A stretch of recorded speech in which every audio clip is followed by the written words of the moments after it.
సీమ కథ లెనిన్, సీమ మట్టి కథ,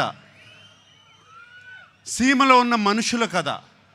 సింపుల్గా చెప్పాలంటే సీమలో జరుగుతున్న మహాభారతం. అటువంటి కథ ఇది. వీడేమో అన్ని అర్బన్ ఫిలిమ్స్ చేశాడు ఇప్పటి వరకు. దీంట్లో సూట్ అవుతాడా, పనిచేయగలుగుతాడా అని నాకు చాలా పెద్ద భయం సినిమా స్టార్ట్ చేసినప్పుడు.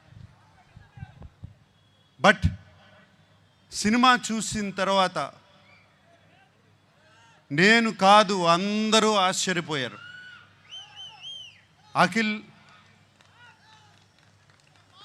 లెనిన్ అయిపోయాడు, లెనిన్ క్యారెక్టర్లో వెళ్ళిపోయాడు.